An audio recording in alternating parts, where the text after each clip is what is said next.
Assalamualaikum warahmatullahi wabarakatuh. Waalaikumsalam warahmatullahi wabarakatuh. Bismillah, alhamdulillah, wassalatu wassalamu ala rasulillah, la haula wala quwata illa billah. Yang saya hormati pemirsa channel YouTube Kementerian Agama Kabupaten Blitar, saya Barik Minhati, penyuluh agama Islam, menyapa Anda di bulan suci Ramadan. Juga telah hadir di sini Romo Yai Mujahid Alex Yahya. Assalamualaikum Yai. Waalaikumsalam warahmatullahi wabarakatuh. Alhamdulillah pada kesempatan pagi hari ini beliau Kiai Haji Mujahid Alex Yahya, nama lengkapnya dan jabatan beliau adalah penyuluh agama Islam untuk Kecamatan Udanau. Betul ya, Yai? Ya. Dan alamat beliau saat ini adalah di Temanggungan, Kecamatan Udanau, Kabupaten Blitar. Riwayat pendidikan beliau alhamdulillah dari pondok pesantren dan S2 Institut Agama Islam Terpadu Kediri. Tribakti Kediri. Ya. Dan saat ini alhamdulillah beliau adalah Khatib Suriah MWCNO Udanau, dan pengalaman beliau pada saat ini adalah Ketua Majelis Ulama Indonesia Kecamatan Udanau. Ya, betul ya? Betul ya.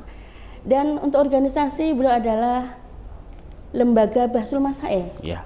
MWCNO Udanau, dan aktivis beliau adalah saat ini mengajar di SMA Queen Ploso Mojo Kediri. Dan sehari-hari ya kegiatannya sebagai petani. Alhamdulillah, untuk menghidupi keluarga beliau adalah sebagai petani yang luar biasa. Ya. Pemirsa YouTube channel Kementerian Agama Blitar bersama kami penyuluh agama Islam menyapa Anda di bulan suci Ramadan. Pada kesempatan ini akan memaparkan tentang keutamaan 10 malam terakhir di bulan Ramadan. Banyak sekali keutamaannya. Tapi akan lebih lengkapnya, mari bersama-sama kita dengarkan dari Bapak Kiai Haji Mujahid Alex Yahya. Monggo Yai. Bismillahirrahmanirrahim. Alhamdulillahirabbil alamin. Wassalatu wassalamu ala asyrofil anbiya wal mursalin sayyidina wa maulana Muhammadin wa ala alihi wa sahbihi ajmain, amma ba'du. Fala haula wala quwata illa billahil aliyyil azim. Pemirsa yang budiman, pemirsa channel Kementerian Agama Kabupaten Blitar yang dimuliakan Allah Subhanahu wa taala.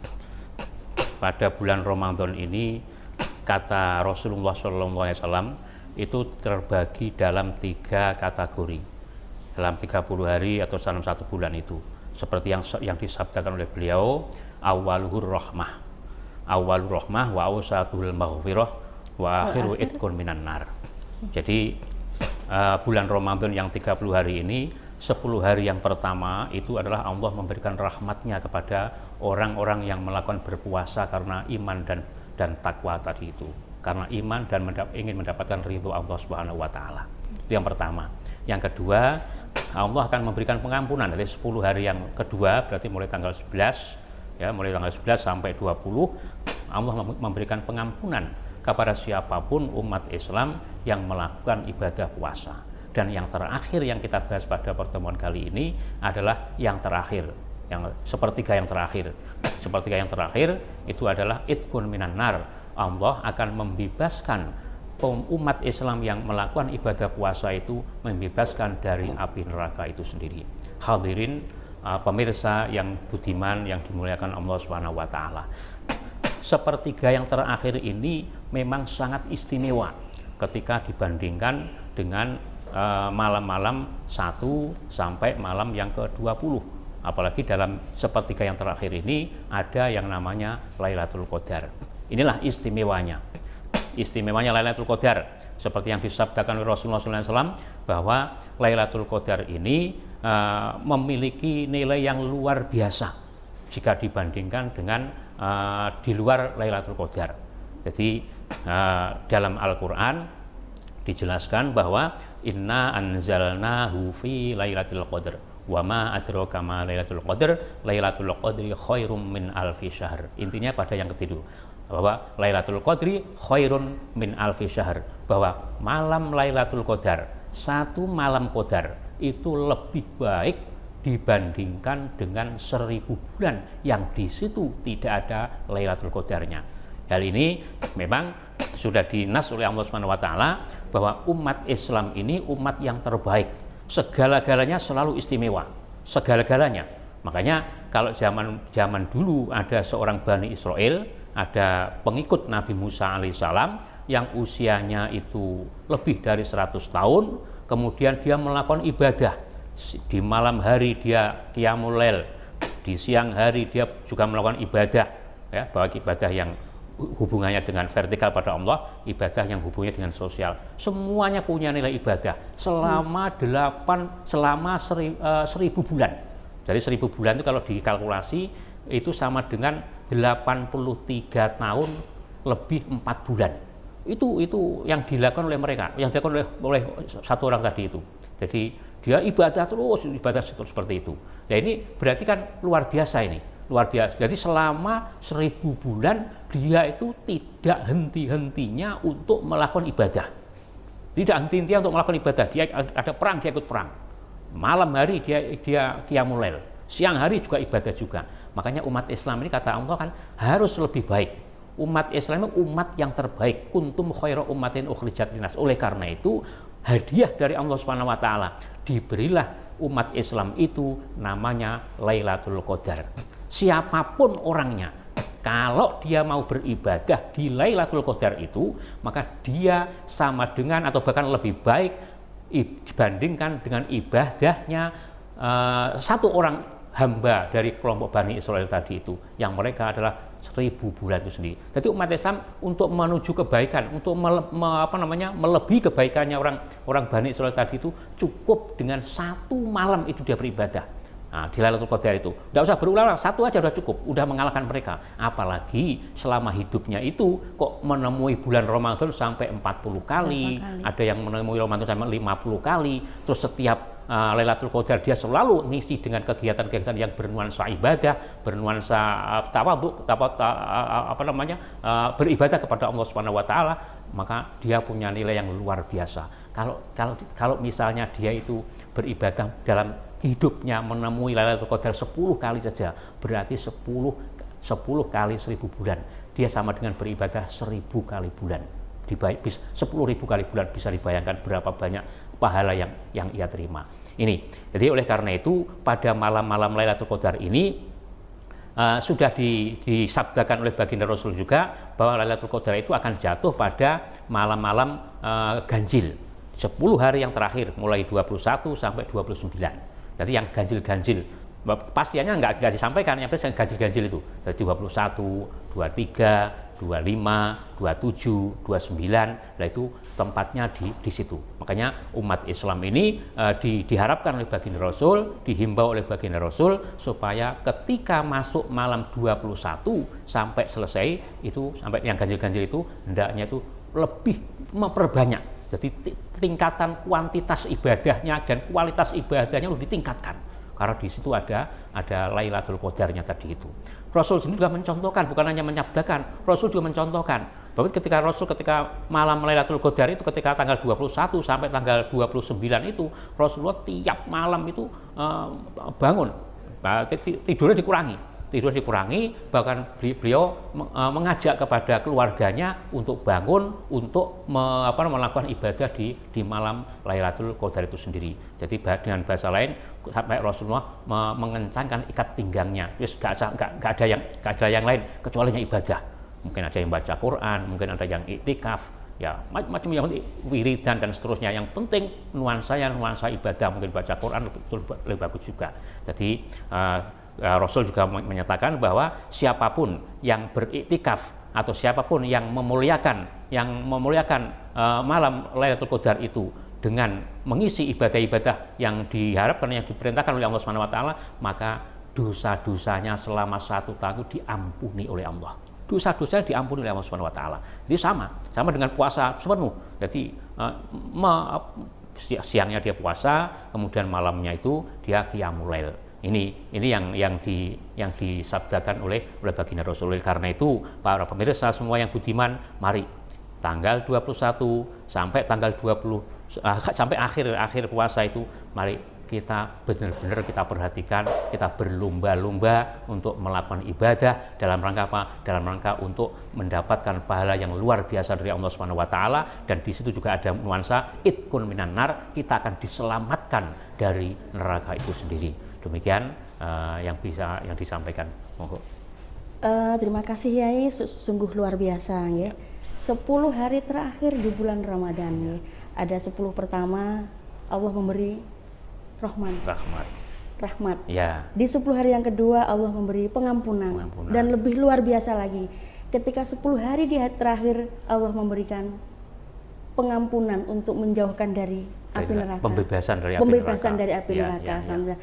Ya, ini ada pertanyaan yang sangat nopo nggih. Kenapa nggih? Waktu Lailatul Qadar itu belum bisa ditentukan kapan oleh Allah. Entah itu tanggal 21 atau 23 atau apa. Kenapa? Ya. Memang dalam Al-Qur'an itu tidak disampaikan dengan jelas ya. Tanggalnya berapa, cuman Allah mengatakan bahwa Lailatul Qadar itu berada pada bulan Ramadan. Jadi inna anzalnahu fi Lailatul Qadar itu pada bulan Ramadan. Jadi turunnya Al-Qur'an itu pada malam Lailatul Qadar. Nah, turunnya Al-Qur'an itu disebutkan dalam ayat lain memang hanya pada bulan Ramadan. Syahrul Ramadan allati unzila fil Qur'an. Jadi bulan Ramadan di mana pada bulan tersebut diturunkannya Al-Qur'an. Berarti Al-Qur'an diturunkan pada bulan Ramadan. Cuman bulan Ramadannya ini ternyata yang diturunkan Al-Qur'an itu tepat pada Lailatul Qadar lah. Yang menjelaskan Rasulullah menjelaskan jadi 21, 23, 25, 27, 28. Kenapa demikian? Karena apa? Karena orang yang umat Islam ini biar terus-menerus melakukan ibadah itu mulai 21 terus, nanti 21 kerjakan, 23 kerjakan. Tapi kalau nanti ditentukan oleh roh Rasul, maka orang hanya berpacu pada hari itu saja. Satu malam itu aja. Misalnya Rasul mengatakan 23. Loh, orang semua berbondong pada 23 aja. Dia mengabaikan yang 21, mengabaikan yang 25, mengabaikan yang 27 gitu loh. Makanya dirahasiakan oleh Allah ini dalam rangka umat Islam biar beristiqomah melakukan ibadah terus setiap malam ganjil itu terus melakukan ibadah. Jadi sehingga dia luar biasa banyaknya amal-amal yang ia lakukan itu rahasia yang diberikan oleh Allah Subhanahu wa taala seperti itu. Ya. Terus begini ya, kan ada ya ijtima oleh ulama. Ijtihad ulama. Itu apakah juga bisa menentukan? Ya. Gini, memang ada ulama yang melakukan ijtihadnya dengan penggabungan beberapa ayat ya. Jadi penggabungan dari beberapa ayat itu pertama misalnya gini, Al-Qur'an itu diturunkan pada bulan Ramadan. Ayatnya kan syahrul Ramadan nanti unzila fil Qur'an, ya kan? Jadi syahrul Ramadan unzila fil Qur'an. Al-Qur'an diturunkan pada bulan Ramadan. Wes, menutup. Nah, kemudian untuk berikutnya ada surat Al-Qadar, inna anzalnahu fi lailatul qadar. Dan pada ayat ini Allah akan sebutkan bahwa Al-Qur'an diturunkan pada malam Qadar, pada Lailatul Qadar. Loh, sekarang berarti Lailatul Qadar berada pada bulan Ramadan. Berarti terus tepatnya apa? Ada dalam ayat lain dalam Al-Anfal itu dikatakan gini, in kuntum amantum billahi wa ma anzalna ala abdina yaumal furqan yaumal taqal jam'an. Di sana dikatakan in kuntum amantum billah wa ma anzalna ala abdina. Wa ma anzalna ala abdina ini kan Al-Qur'an yang diturunkan kepada hambaku. Hambaku itu siapa? Rasulullah. Berarti apa itu? Al-Qur'an. Jadi ma anzalna ala abdina itu adalah Al-Qur'an. Kapan diturunkan? Yaumal furqan. Lah, Yaumal Furqan ini kata ulama itu pada perang Badar. Lah, perang Badar itu kapan peristiwanya? Pas pertemuan Yaumal Furqan, Yaumal Taqal Jam'an. Yaumal Taqal Jam'an ini dua kelompok besar yang bertemu. Jadi kelompok kafir dan kelompok muslim itu bertemu di sana. Nah, itu pas pertemuannya itu bukan mulainya, tapi pertemuan jebret itu kapan? Itu ada yang menentukan itu tanggal 27 Ramadan. Nah, tanggal 27 Ramadan inilah yang banyak sekali diamalkan, ya, diyakini oleh orang-orang Timur Tengah. Kalau kita perhatikan orang Timur Tengah di Mesir, ya, karena saya juga pernah belajar di Mesir ya selama 5 tahun dan itu mulai. Itu ada namanya masjid di Mesir itu kalau tanggal 27 Ramadan itu penuh dengan para peribadah. Jamaah-jamaah itu penuh memenuhi masjid musola. Karena apa? Karena mereka yakin bahwa itu adalah pas perang Badar Kubro. Jadi kalau di Indonesia itu namanya memperingati nuzul Quran, kalau di sana yang diperingati bukan nuzul Quran tapi Ma'rakatul Badar Kubro. Jadi perang Badar Kubro. Kapan itu? Tanggal 27 Ramadan, pas itu nuzul Quran. Jadi nuzul Quran itu pas itu. Karena Al-Quran ini kan diturunkan 2 kali ya.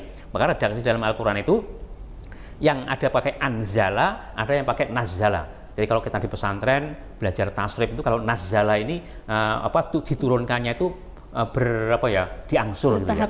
Bertahap itu nazzala itu bertahap-tahap. Tapi kalau anzala itu satu kali. Nah, makanya untuk Taurat, Zabur, Injil itu turunnya 1 kali aja.